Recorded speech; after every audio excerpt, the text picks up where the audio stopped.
Les catacombes de Paris, l'histoire de l'homme disparu. Histoire. Les catacombes de Paris constituent un vaste réseau de souterrains, créé au XVIIIe siècle à partir d'anciennes carrières souterraines pour pallier au surpeuplement et à l'insalubrité du cimetière des Innocents à Paris. Le cimetière des Innocents était au départ un petit cimetière au centre de la capitale. Au fil des siècles, celui-ci s'est agrandi et est devenu peu à peu le plus grand cimetière de la capitale. Ce dernier devient au fil du temps engorgé par de nombreux cadavres des Parisiens. L'odeur devient vite insupportable, entraînant également des conditions d'hygiène déplorables, propagation des maladies, contamination de l'eau, etc. On peut d'ailleurs relayer une anecdote célèbre. Le mur d'une cave proche du cimetière des Innocents se serait effondré suite à la pression des nombreux cadavres. Afin de résoudre ces problèmes, il s'est donc décidé à la fin du XVIIIe siècle, en 1785 plus précisément, de procéder à la fermeture du cimetière des Innocents et de transférer tous les ossements dans les anciennes carrières souterraines de la ville, autrefois utilisées pour extraire des pierres servant à la construction de Paris. Nommées catacombes en référence aux catacombes de Rome, elles sont devenues aujourd'hui un immense ossuaire abritant les ossements de plusieurs millions de Parisiens. On estime ce nombre à environ 6 millions. De nombreux personnages célèbres se trouvent parmi ces ossements. Maximilien de Robespierre, Charles Perrault, etc. Une partie des catacombes peuvent se visiter. 1,7 km de galeries sont ainsi ouvertes au public via la place d'Enfer Rochereau, sur les 300 km existants. L'homme disparu des catacombes. Depuis leur création, les catacombes font l'objet d'une véritable fascination par de nombreuses personnes. Ces dernières sont nommées les cataphiles. Cataphilie, visite clandestine des souterrains de Paris. Parmi de nombreuses visites,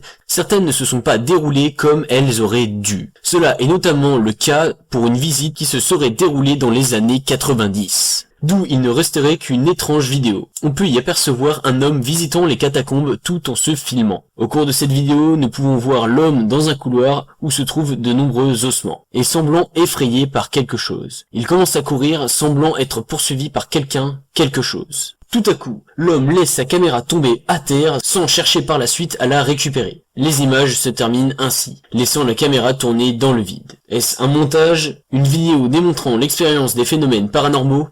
Quoi qu'il en soit, l'homme de la vidéo n'a pas été retrouvé. Il faut cependant savoir que les images de cette vidéo auraient été ensuite récupérées par une équipe américaine et montées en documentaire.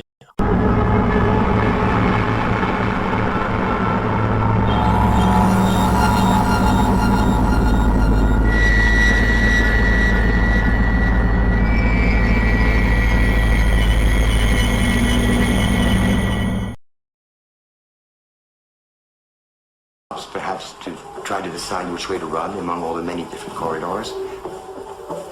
He's running faster and faster and faster, deeper and deeper into the catacombs. And all of a sudden,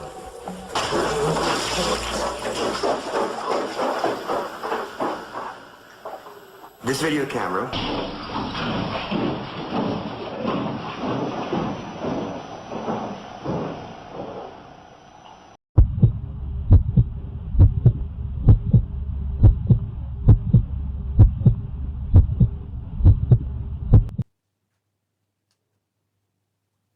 La première fois que j'ai vu cette vidéo sur YouTube, j'ai tout de suite pensé que nous pouvions en tirer plus. Pour cette raison, j'ai extrait la bande audio de cette dernière afin de pouvoir l'analyser plus en détail. À la fin de celle-ci, nous entendons bien les bruits de pas du caméraman suivis quelques instants après par d'autres bruits de pas plus sourds, comme si quelqu'un ou quelque chose le suivait. D'ailleurs, cette fuite éperdue dans ces catacombes démontre bien que le caméraman a eu soudainement quelque chose aux trousses. C'est donc sur ces derniers bruits que j'ai porté mon analyse. Afin de vous faire entendre cet extrait et son analyse, je fais une petite parenthèse sur le mot sourd, que j'ai employé pour qualifier les bruits de pas qui viennent après ceux du caméraman. Un synonyme de sourd est caverneux. Cela démontre bien par le son que cette entité devait être des catacombes, contrairement aux bruits de pas du caméraman qui sont plus distincts, plus clairs et qui démontrent son appartenance au monde extérieur.